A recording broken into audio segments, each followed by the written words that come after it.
As the Gravity Flipped, by Jon Cronshaw. A light metallic knock brought Janis from her sleep. "Janis, you awake?" "Matt!" She rolled over in her bunk and rubbed her eyes, yawning. "Come in. Do you know what time it is?" Matthias entered and sat on the end of her bunk. Damp socks draped over the mattress, and unwashed clothes lay scattered across the concrete floor.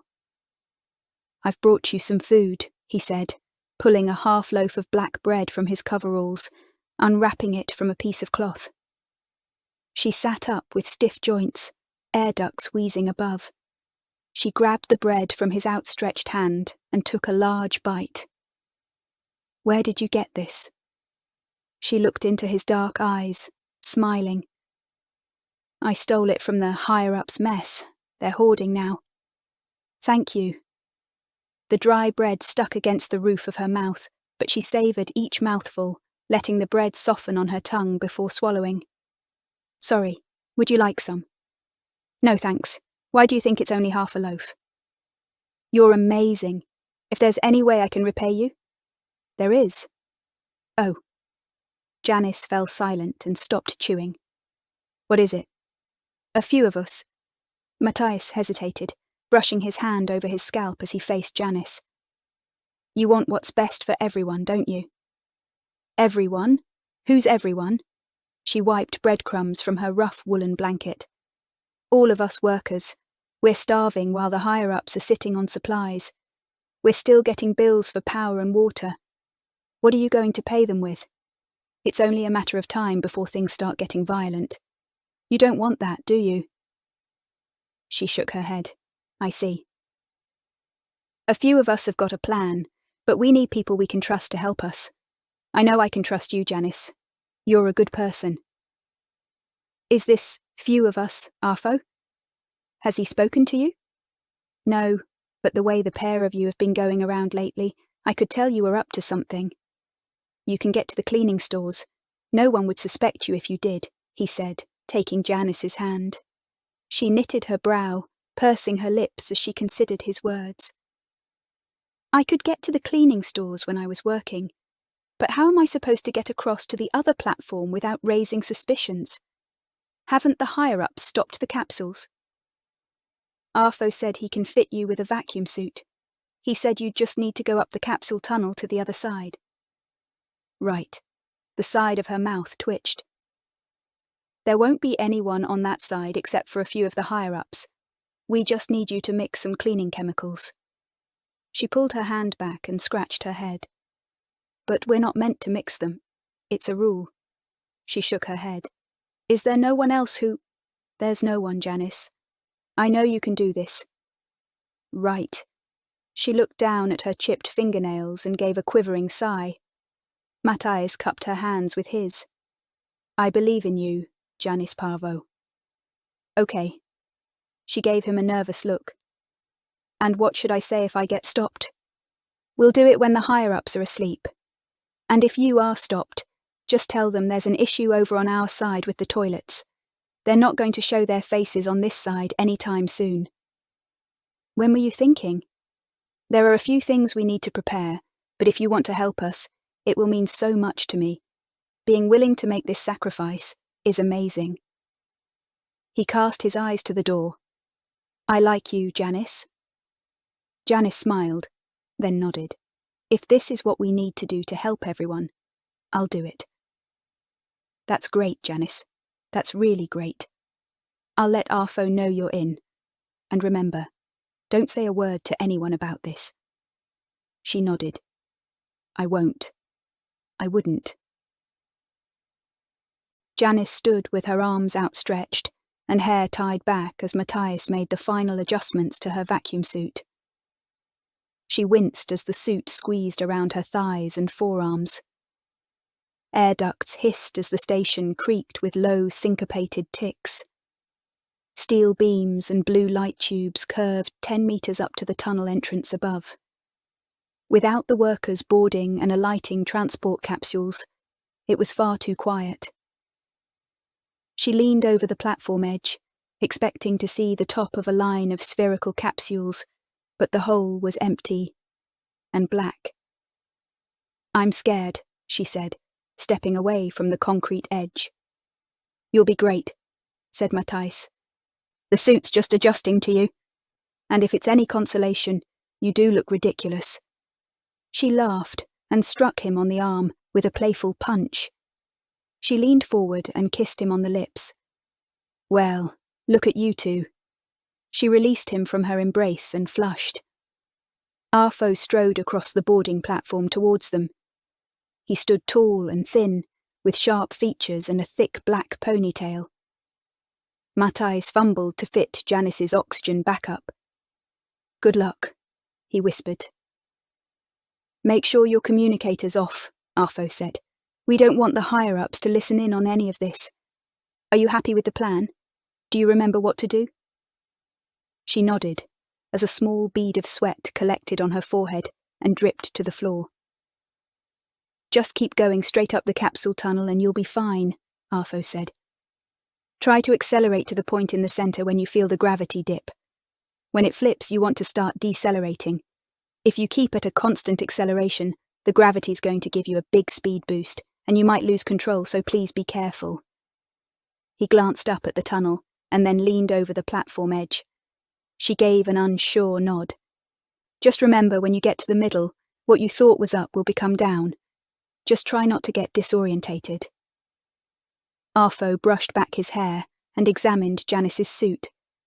She smiled as Matthijs lifted the helmet over her head. I'll see you on the other side. I'm so proud of you for doing this. The helmet clicked into place. She moved her head from left to right and up and down, testing its range of motion. She smelled her nervous sweat and the faint trace of ozone. Air pressure pushed against her ears. Looking up, the capsule tunnel gave the illusion of a series of concentric steel rings. She gulped. Arvo tapped her helmet twice and nodded. Taking a deep breath, she twisted the knob to open the propellant and floated up and into the tunnel. She'd travelled back and forth along the capsule line thousands of times, but always within the confines of the windowless transport capsules. This was something different, both exciting and terrifying.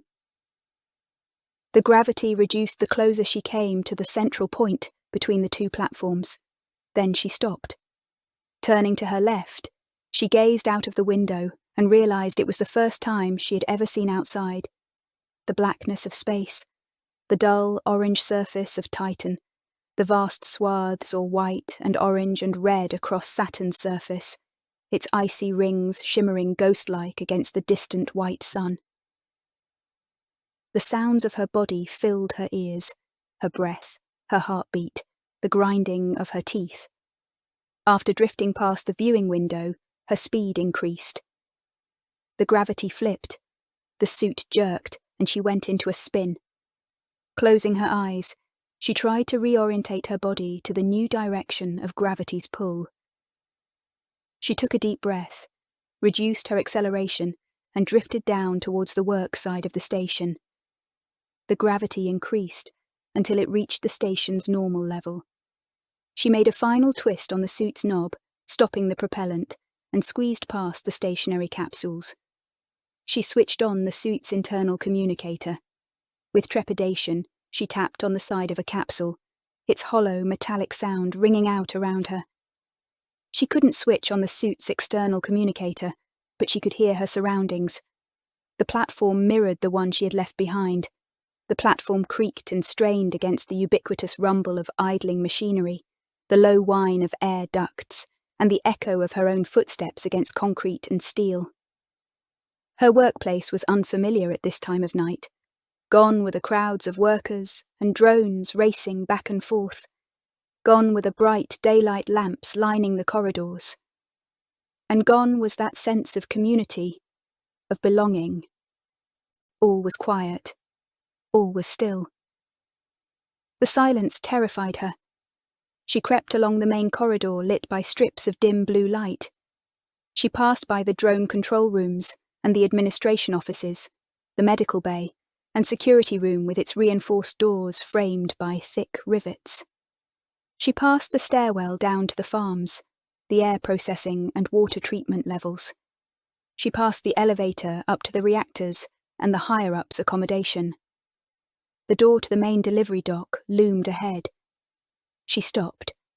A distant rhythmic sound rang out behind her. She hugged her body against a doorway. The pulse in her head became louder and louder. She held her breath and strained to hear, but the internal communicator's range wasn't as good as her own ears. She unclicked the helmet. Her ears popped. The air was stale. The stench of something rotten lingered. Placing the helmet next to her on the floor, she waited and listened, cupping her ear with her gloved hand. Nothing. Shaking, sweating, she reached down and clicked the helmet back on. The pressure returned to her ears. The platform's ambient sounds faded to little more than a compressed hiss. Her neck stiffened. Crossing the corridor, she entered the cleaning store. She closed the door behind her, switched on the light, and slumped onto her usual seat. She sighed as she considered the vats of chemicals stacked against the opposite wall. If she wanted, she could turn back. She got up and walked over to a trio of cleaning drones standing along the rear wall, each of them looming over her by 1/2 meter. One by one, the drones came online as she keyed in their respective codes. She'd used these machines every day, but she had never considered using them for anything other than cleaning. Squinting, she keyed in each of the drones' manual overrides. She opened the containers of various cleaning chemicals, struggling and wobbling as she poured the first vat into the fluid cavities of each of the drones. She turned off the suit's internal communicator, then poured the other cleaning fluids into the drones. She couldn't smell the liquids, but she was confident the containers would be correctly labelled. Kneeling before each drone, she keyed in the commands for them to dump their payloads on the higher-ups' accommodation level. She held her breath when the 3 drones moved out, with smooth motion. With slow, cautious steps, she followed as they called the elevator and waited. Still, humming, ominous. They entered the elevator, the doors sliding closed behind them. "Hey, are you okay?" Janis snapped out of a trance as Matthias placed a reassuring hand on her bare shoulder. Scratching her head, she forced a smile. "Honestly, I feel terrible." "Come down to the common room. Join us," he said, perching on the edge of her bunk. "I can't. I feel so—" She closed her eyes and held in a breath. "You're a hero, Janis," he said, stroking her arm. "You saved us." "At what price?" "You can sit here feeling sorry for yourself, or you can think what would the price have been if you hadn't helped us. You were the only person we could trust who had access to those cleaning stores, and you did so brilliantly." She sighed and stared at her open palms, pale, small, wrinkled, the hands of a killer. "Look at me!" Matthias snapped. He hooked her chin with a finger, his skin cold and rough. She met his gaze and blinked. The higher-ups were keeping the stores for themselves. They'd locked us out. Hundreds of us would have starved. If they had done the right thing, kept things running, fed the workers, well, we wouldn't be where we are. She frowned. "I know. But have you ever—" She paused, hesitating as she ran the words over in her mind. "You've never had to do what I did. All you did was mix some chemicals and program some drones. It's what you've always done. Nothing different. Don't play me for a fool. I know what I did. I poisoned 8 people. People I've known all my life." He held her. After a moment of tension, she leaned her head onto his chest, tears filling her eyes. "Think of it like this," he said, stroking her hair. "If someone was going to open the airlocks on a platform, and the only way to stop it was to kill that person, what would you do?" She didn't respond. "It's exactly the same. You saved many lives. What you did was difficult, but you were so brave. That's why I love you, Janis Parvo." Janis sat up and regarded Matthias. "What?" "I love you," he said, looking away. That's not true. He reached out and stroked her cheek. I've loved you for a long time and, well, when you kissed me before you saved us all, I knew then I wanted you. I wanted to be with you. She flushed. I don't know.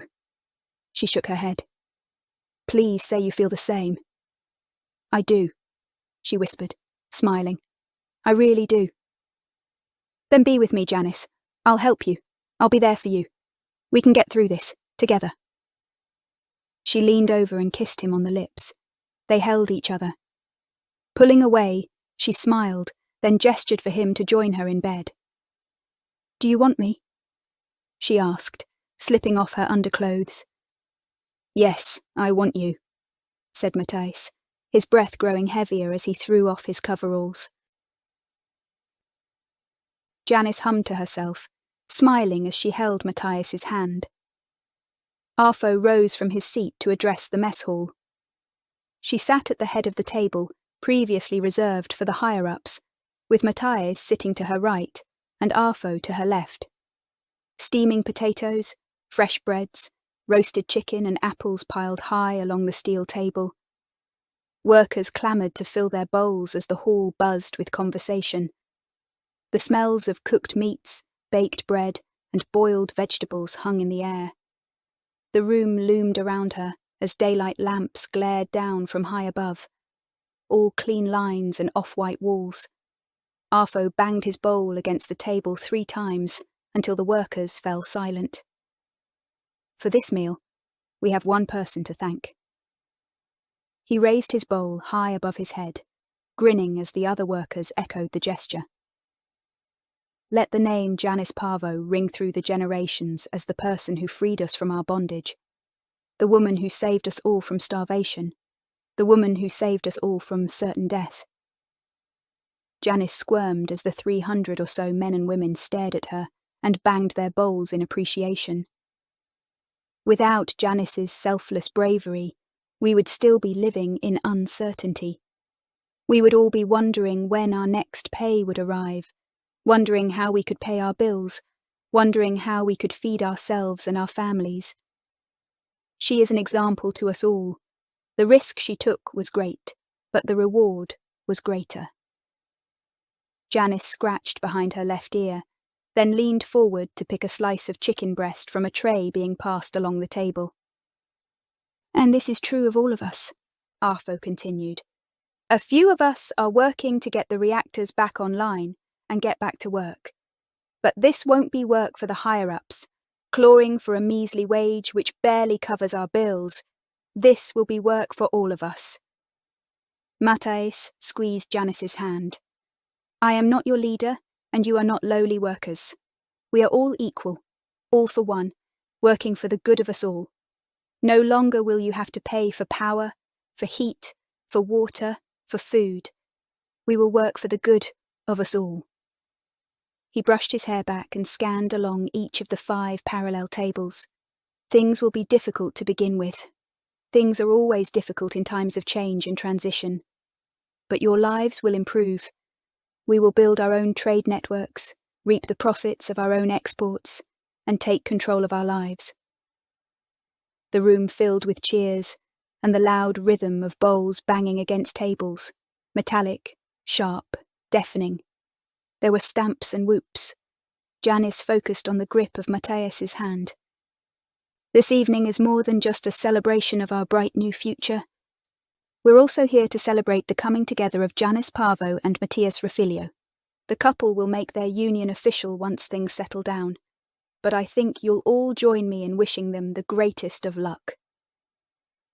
Janis's cheeks flushed as the banging bowls rose again to a loud, thunderous crescendo. Arvo poured her and Matthijs a cup of cider. She sipped, and it tasted bitter on her tongue. Janis awoke to find the bunk empty beside her. She placed her hand on the space where Matthijs had been sleeping. It was cold. Matt, she whispered. She listened in the darkness. She was alone. She sat up and stretched. Yawning and blinking the sleep from her eyes, she slipped from the bunk and pulled the blanket around her shoulders. Creeping through the bunkroom door on tiptoes, she turned right down a corridor, passing beneath a dozen dim blue light halos before making her way to the bathroom. She slunk down onto a toilet and yawned. In the cold light, she heard the sound of low voices coming through the wall behind her. Not daring to flush, she stepped softly from the bathroom. "You've got to keep her sweet," the first voice said. "She's a tool of the revolution, but you need—" The words came muffled, unclear. "The wedding will cement that." Holding her breath, she moved a few steps closer, cupping her ears to listen. "I know she's thick, but that's the point." She heard Arfo's voice, but it sounded harsh, threatening. "She's obedient and malleable. You need to stick to the plan." She leaned closer, pressing her body hard against the cold metal wall, shrouded in the shadowy midpoint between two light halos. "I can't stand her, though. She's ugly, she's boring, she does nothing for me. What am I getting from this?" "You screwed her, though, didn't you?" "Well, yes. What would you have done if it was there in front of you?" Janis froze. "Look, we're done with her now, surely. If you don't continue the engagement, people will suspect." She gasped as a sudden white-hot pain tore through her chest. She wanted to cry out, to scream, but instead she moved in silence back to her room. She climbed into the bunk, wrapping the blanket tight around her. A numbness engulfed her. She lay for a long time, staring into the dark, listening to the air ducts hissing and wheezing through the night, pretending to be asleep when Matthias returned. He lay next to her, rigid, silent. They both remained awake until morning, neither acknowledging the other. "There they are, my favourite couple," said Arfo, as Janis picked at her porridge. "She's in a mood this morning," Matthias said. He tipped a second boiled egg into his bowl. "I'm not in a mood. I'm tired." "Well, we've got a wedding to plan, haven't we?" Arfo said, sitting to Janis's left. She pushed her spoon around her bowl, wishing he would go away. "Come on. It's not that bad," he said. "We'll do something really special." Arfo smiled. "You like apples? I know a great recipe for an apple cake. We could have that at the feast." She slid along the bench and rose to her feet. "I don't like apples," she spat, marching away from the table. Janis wiped another tear away as she programmed the cleaning drones for another day's work. She paid no attention to the smiles and greetings of other workers as she turned to the stairwell and made her way up to the upper levels. She entered the former higher-ups' living quarters, cupping a hand over her nose. The bodies had been removed and jettisoned from an airlock, but the smell of death still lingered. At least to her it did. The level was quiet, save for the reactor's hum and the occasional whistle of air ducts. With a deep breath, she pulled open the single door to the communications room and sat in front of the console. She spent several minutes examining the black sheen of the buttons and turning the receiver in her hand. Nodding to herself, she switched on the console and opened the communicator to broadcast on all external channels. She wasn't sure if this would register with those on board the orbiter, but it was a risk she had to take. The betrayal was too much. They'd used her. "Hello," she said, her voice thin and trembling. "I'm on the Titan orbiter and, well..." She checked over her shoulder. "The workers have taken over. Please send help or something. Arfo and Matthias did it. They killed the higher-ups." She frowned. "Please." With adrenaline rushing through her body, she got up quickly from the seat and left the room, unsure whether her message had worked. Janis frowned as Matthias crawled beside her into bed. "I know what you and Arfo have been scheming," she said through a lump in her throat. Sweat pooled on her brow and seeped from her armpits. Her heart raced in the darkness. Matthias sat up and slid his legs from the bunk. "You're already in on the plan," he said in a low voice. "You're tired. You should try to sleep. She clenched her jaw and sighed. Just stop, she snapped. Just stop the lies.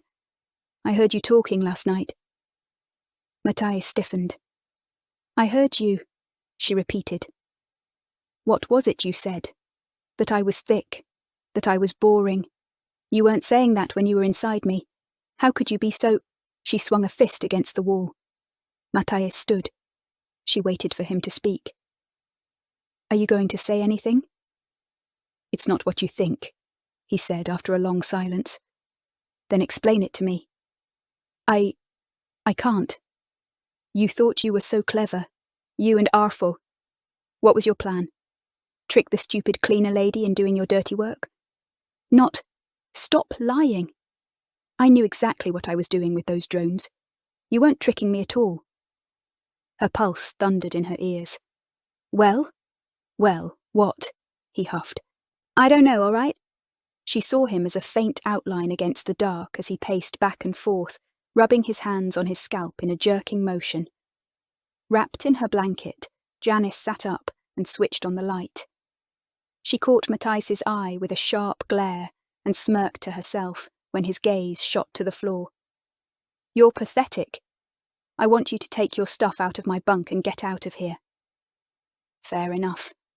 She rose to her feet, her blanket dropping to the floor. Standing naked before Matthias, she leaned so her mouth brushed against his right ear. You can tell Arfo I was in the communication room today. You can tell him I sent a message to all open channels telling them what's happened here. Matthias's eyes widened. She pointed to the door. Now leave. He hurriedly scooped up his belongings and left without another word. Janis leaned her back against the door, sobbing.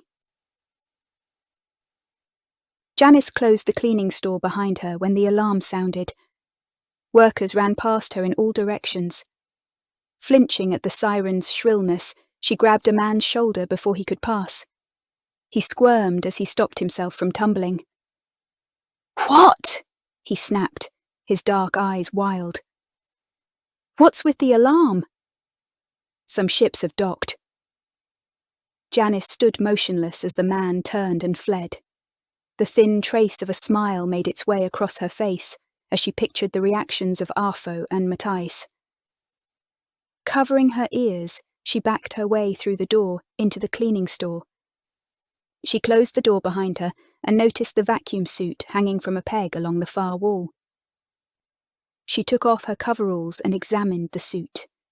She pulled it up her legs, her shoulders contorting as she reached into the arms.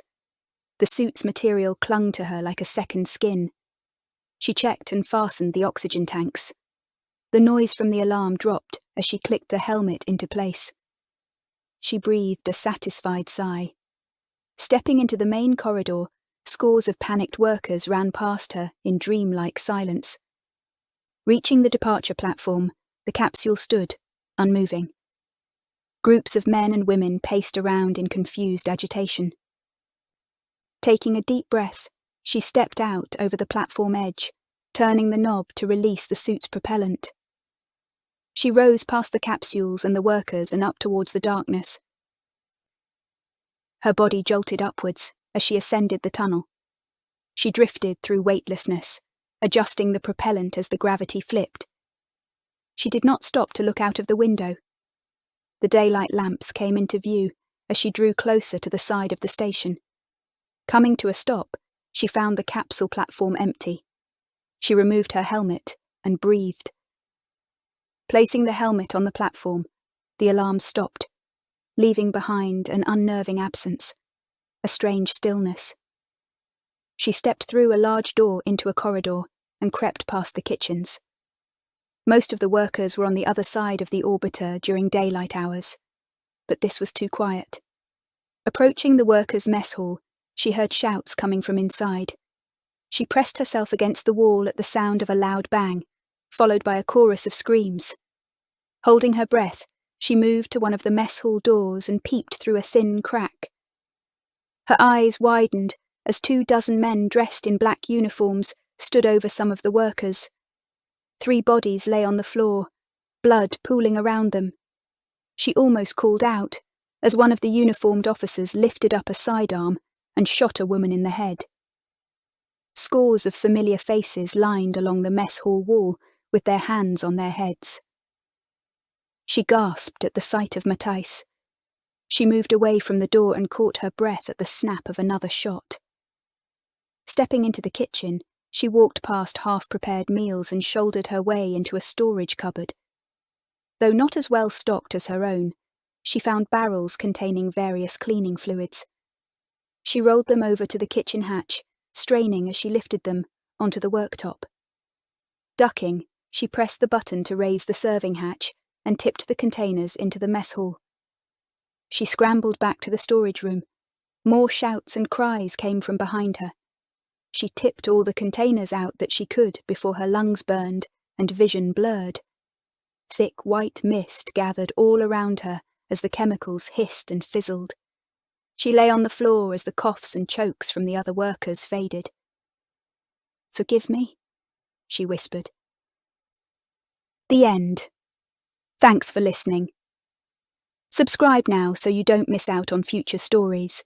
You can find out more about Jon Cronshaw and his work at joncronshaw.com. As the Gravity Flipped is copyright